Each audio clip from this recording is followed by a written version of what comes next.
Welcome to the Korea Pro Podcast, your weekly guide to understanding the most pressing and complicated developments shaping South Korea. We're your hosts, Jeongmin Kim, John Lei, and Joon Ha Park of Korea Pro. Go beyond headlines as we explain not just what happened, but also what really matters and why it matters. If you monitor South Korea for work or just trying to keep up, you're in the right place. This is the Korea Pro Podcast. Hello. Good evening, ladies and gentlemen. Thank you so much for coming tonight. And this is our very first Korea Pro event of the year. And what a time to be talking about happiness, especially in January. Now, some of you know me a bit better than others. So when the team told me that I would be moderating a discussion about happiness, well, the first thing that I thought of was that this team does not lack for a sense of humor. Asking me to talk about happiness is a lot like asking a funeral director to talk about the virtues of longevity. It just does not make a whole lot of sense. Here we are talking about happiness and what it means and all of these different subjects. And it goes without saying that especially in this country, happiness is something that has eluded many people. It's not for any reason. It's not for no reason, I mean, that South Korea has the highest suicide rates among the OECD nations. Now, that's not a subject that we need to dive into too often. That's something that's been written about and talked about ad nauseum. So we don't need to dive into that too much. But we have an esteemed guest speaker today, Professor Cho Byuk, who started out his career as an engineering professor, but now speaks a lot more about happiness and well-being. And I will let the professor introduce himself, to which I think he'll do a much better job than I can. So, Professor? Thank you. Welcome to Korea. Many of you seem to be from abroad. Actually, when I was asked to give a talk about happiness cliff, it's not about happiness, it's about unhappiness. So I was really worried coming here, especially today. We had this City bus strike. Yeah, strike, right? The transportation is a mess. It just got resolved 20 minutes ago. Oh, really? Yes. Good. And also the weather really is horrible. It's cold. And so I was worried that this place will be gloomy. But I'm very delighted to see all of you with high energy and very warm energy too. So I think my worries were for nothing. Before dinner, I was able to talk maybe half a dozen of you. And I do see all of you seems so very different. Not only also individuals, but your background is so diverse. And oh my God, I don't know how to start this talk. I don't know where this talk is going to lead to. But let me briefly give you my background. Then you can understand my perspective. I have three wonderful pictures. One, when I was in grade school, there were 80 kids in one class at the time, all Korean. You will never be able to find me in that picture. They all look alike, right? Then I have a high school photograph, my class. I was the only non-Black in the classroom.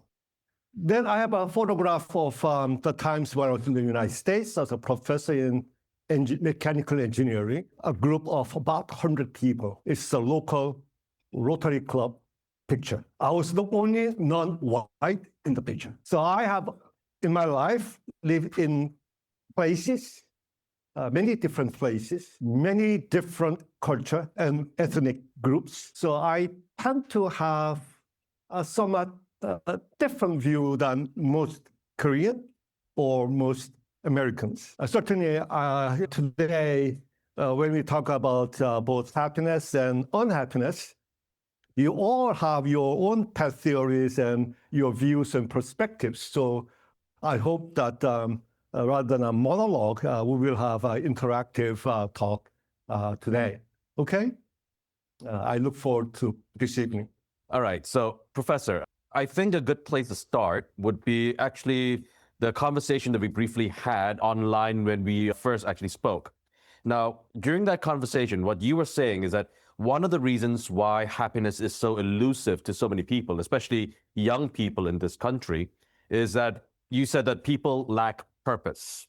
And so that's the first question that I want to ask you. Now, when we think of the word purpose, and now what I said to you was that this is such a broad and diverse topic that it's hard to grasp what purpose might be. So moving away from what purpose might be in a philosophical sort of meaning, in an everyday sort of life, in an everyday sort of way that people can achieve purpose, what do you think that people can do, not just young people, but everyone from the various age groups can do to find that kind of purpose to achieve the kind of happiness that you'd like to speak about?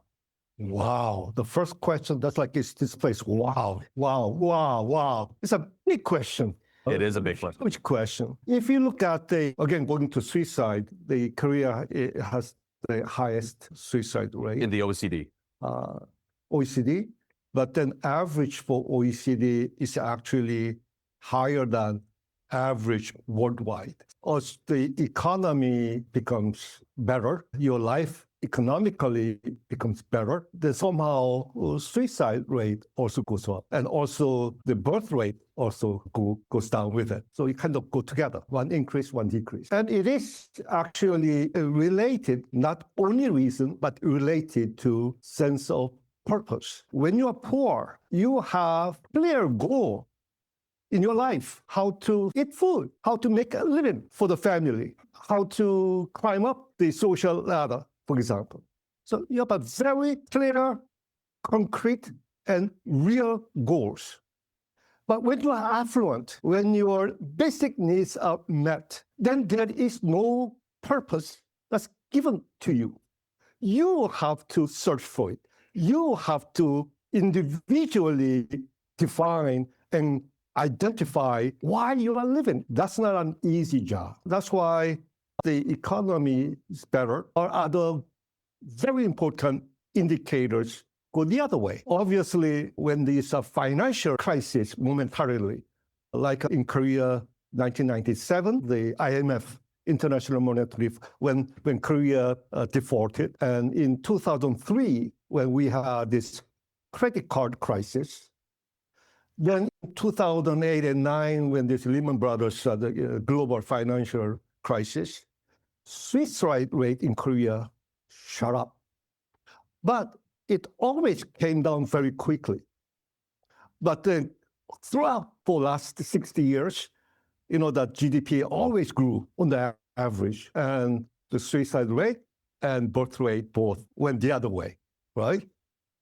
So economic factor is a strong indicator of stress in life, and it does affect you at that particular moment. But when you look at the long term, it's your sense of purpose in life. Actually, the purpose is related to what you value in life. When you're poor, you value money, you value food, you value those material things. But as all those basic needs are satisfied, then something else has to be satisfied, and individually have to find it. That's not easy. Yeah. So when it comes to purpose, what you're saying is that everyone needs to find their own purpose, but there is no grand narrative for what this purpose might be. I want to go back to what you were saying earlier about South Korea's GDP going up and everything. Yes, if we are talking about absolute numbers, South Korea's affluence has certainly increased over the past few decades.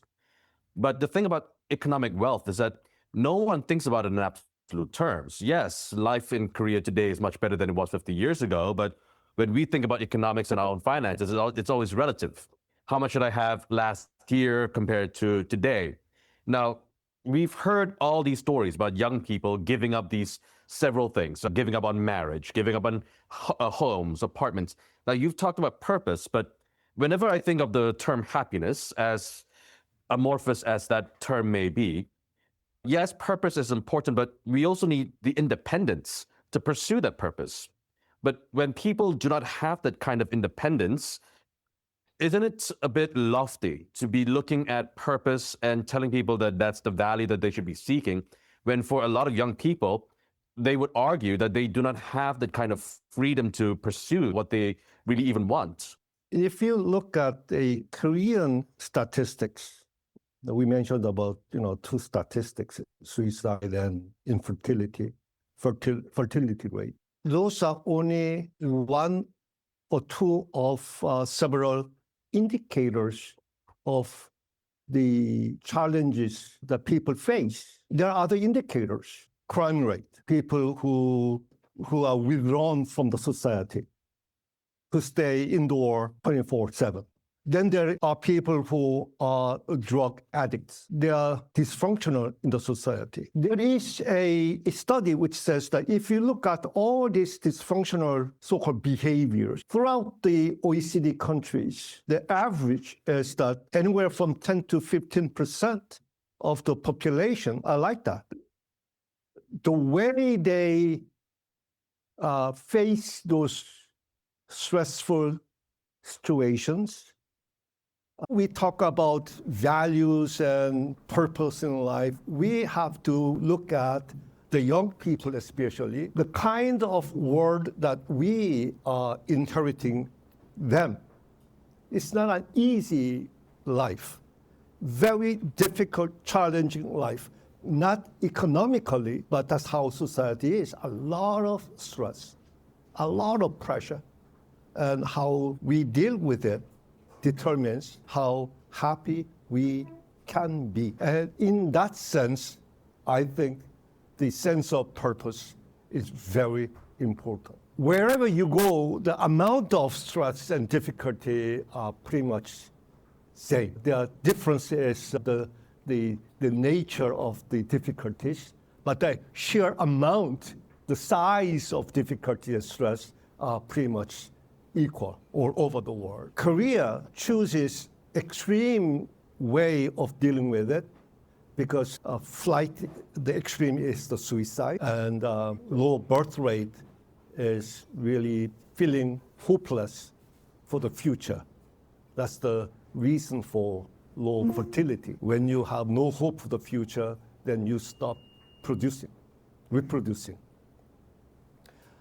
In Korea, the situation seems to be dramatic because we went through dramatic changes in such a short time.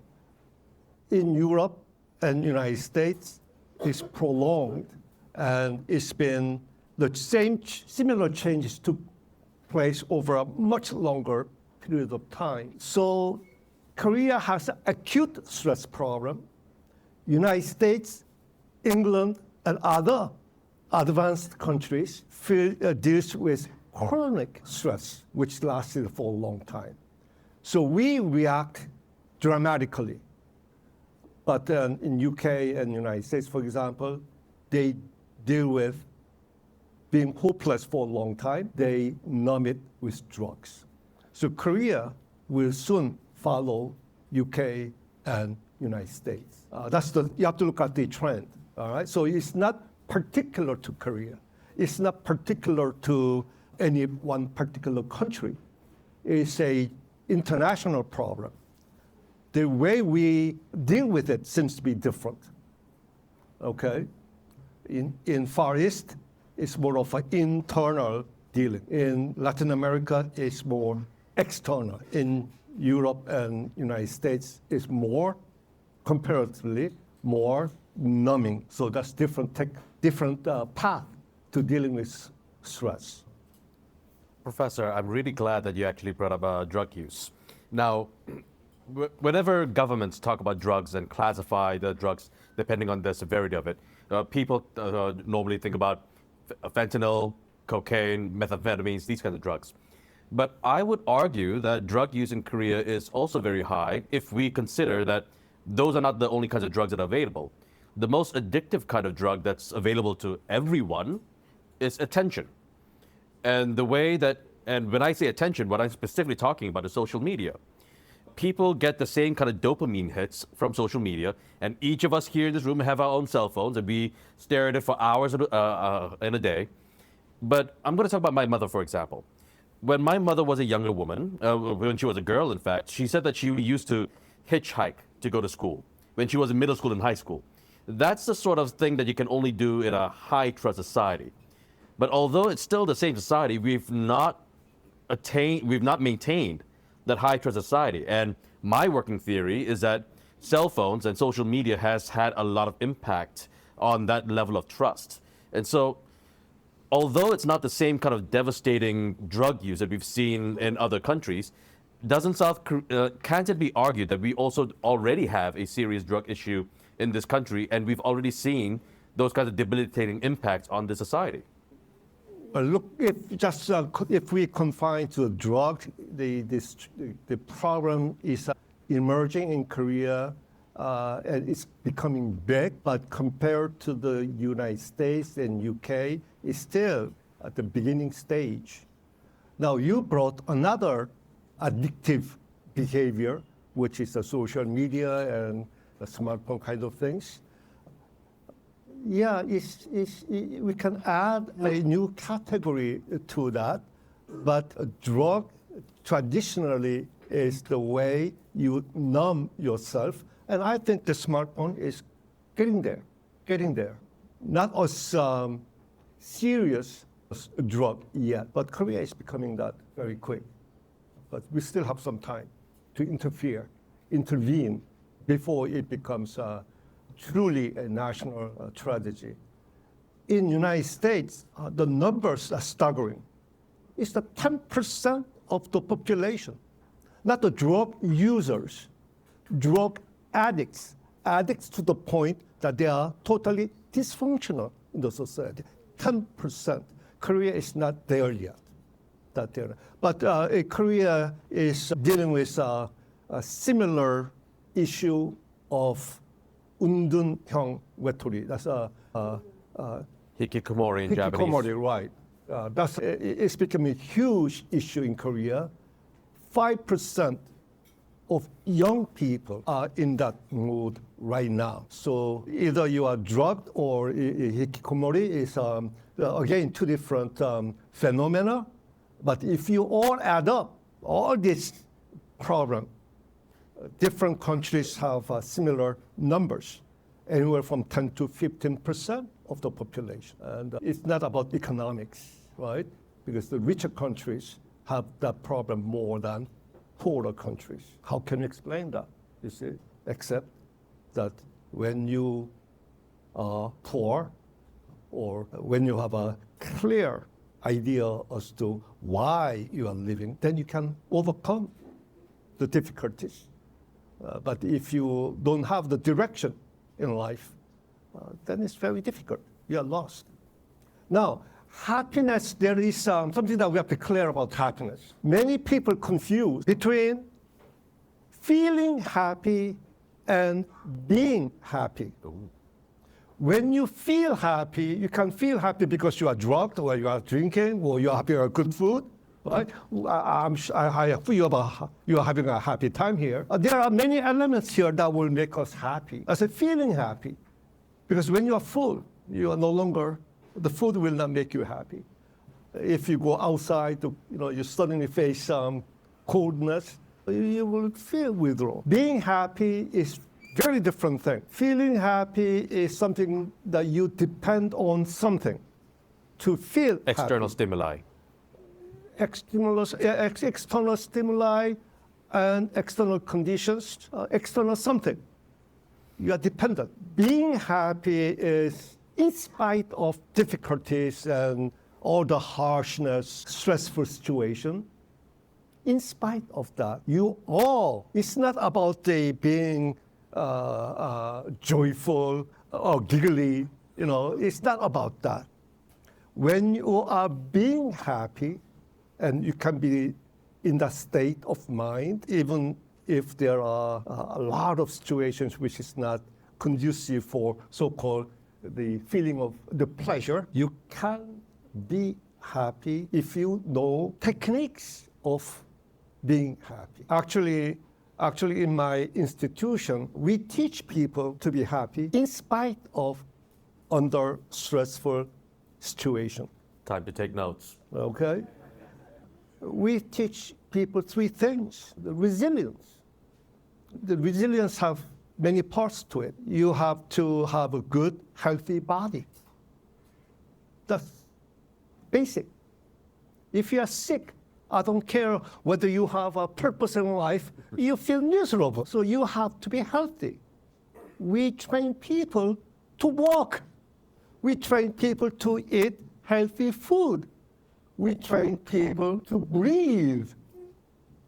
Many people don't know how to breathe. I'm failing miserably already. Yeah? It's simple things, basic things. How to maintain healthy body. It's about living habit, right? Then we teach people how to maintain good human relationship.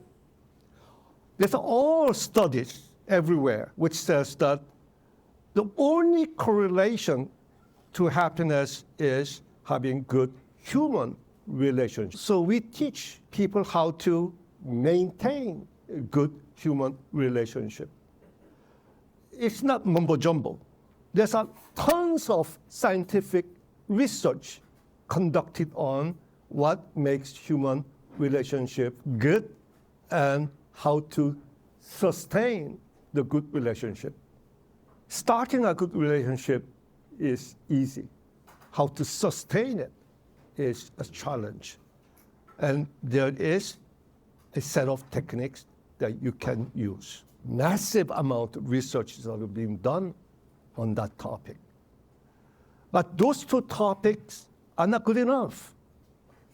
So the third part that we teach people is once they go through the first two steps, we go out to the society to serve, to contribute to the society, to the community, or to the family, or to whoever is around you.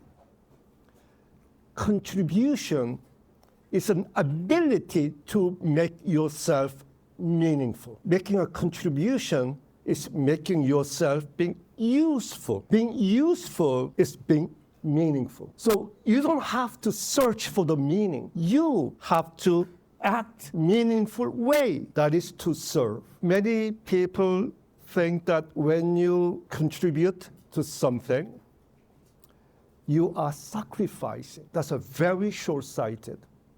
Yes, not at that particular moment. You are sacrificing either your money, time, or energy. Yes, whatever you are giving up. But whoever have made their contributions, they know the moment that they contribute, they get back in terms of energy, mental, physical, and all sorts of energies are recharged. So you also benefit tremendously. So we teach the techniques of self-regulation. We teach people in human relationship. Then we take the people out practicing making contribution, how to make your life meaningful. People who are extremely depressed, who feel really, really unhappy, and they feel hopeless, helpless, and many cases suicidal. When they go through these three stages, they are transformed. Their situation hasn't changed, but their life is transformed. Not a miraculous event, not one or two cases, special cases, no.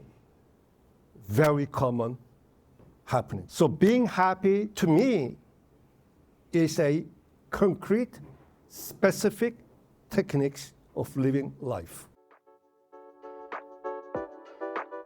And that's a wrap. Thanks for tuning in. If you want to know more, sign up for our daily executive briefings. We'll brief you on all you need to know from the past 24 hours and why it matters, delivered to your inbox every morning. If you want to stay ahead of the curve, sign up for Korea Pro to get a full package of insights, from daily expert analysis to profiles, month in review, week ahead, and more. And until next time, I'm Jeongmin Kim. I'm Joon Ha Park. And I'm John Lee, and we'll see you next time on the Korea Pro Podcast.